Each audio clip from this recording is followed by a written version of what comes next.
So we've got a fresh official look at the Galaxy Z Fold 7, some new features worth talking about, our first glimpse at Apple's first foldable iPhone, and a so-called mystery Samsung foldable that isn't what you think. Let's break it all down. What's up guys, Sal here. So Evan Blass just dropped another official image of the Galaxy Z Fold 7 and Flip 7. And this time it gives us a different angle that really show off how thin this thing is. I mean, if you look closely, the side-mounted fingerprint sensor barely fits. That's how thin we're talking. Now the return of hole punch camera on the inner screen has people saying Samsung's trying to dodge some patents from Apple and even BOE. In fact, BOE also filed a lawsuit on Samsung for the infringement of this under-display tech.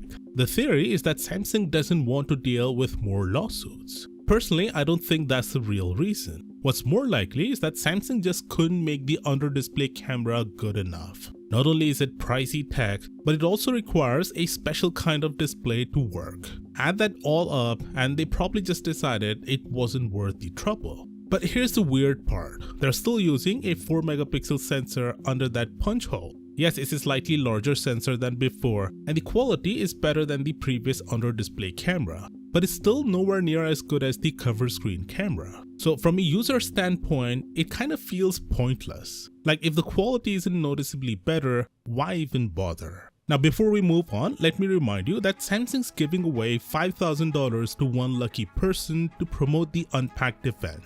And if that's not enough, everyone who makes a free reservation gets a guaranteed $50 credit that you can use during pre-orders. You don't even have to buy the new foldable to enter, but if you do end up buying one, you'll also unlock additional savings of up to $1,150. So yeah, it's worth checking out, links down in the description. Now back to the Fold 7. This phone will also be the first to come with Samsung's new One UI 8 pre-installed. The beta is already live, and one of the new features I'm liking a lot is the redesigned lock screen clock. It dynamically shifts around your wallpaper subject, adapting its shape and size in real time. It blends in so well, it actually looks like part of the wallpaper. Looks even cleaner with always on display turned on.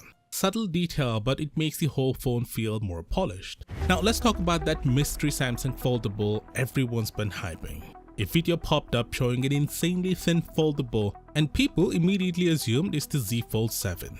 And honestly, that's hilarious. No, this isn't the Fold 7. We already know what the Fold 7 looks like thanks to official images. What you're seeing in that video is just a display panel, most likely from the Z Fold 5. Where are the other components, you ask? Well, watch closely and you'll see the guy's literally hiding it under his sleeve in one video and behind the phone in this video. So yeah, don't fall for it. Now let's talk about what Apple's first foldable iPhone might actually look like when it launches next year. This render you're seeing is based on a leaked display schematic, and according to analyst Ming-Chi Kuo, the phone is still very much in the prototype stage. So yeah, specs and design could still change. But as of now, the plan includes a 7.8-inch inner display, a 5.5-inch cover screen, dual 48 megapixel rear cameras, a titanium body, and a side-mounted fingerprint sensor. Oh, and it's expected to start at $2,000 because of course it is. The render comes from Chinese leaker Digital Chat Station, and honestly, it looks absurdly wide, like full-on iPad mini wide. It basically looks like Apple chopped an iPad mini in half and slapped a hinge on it. Folded, it just doesn't look like a phone anymore. If this is accurate, we're looking at a device that's trying to be too many things at once. A phone and a tablet, and ends up awkward in both roles. That being said, it's still early days. The final product could look very different, so I'm not going into full rant mode just yet. Still, one thing's clear, Apple is launching their foldable next year.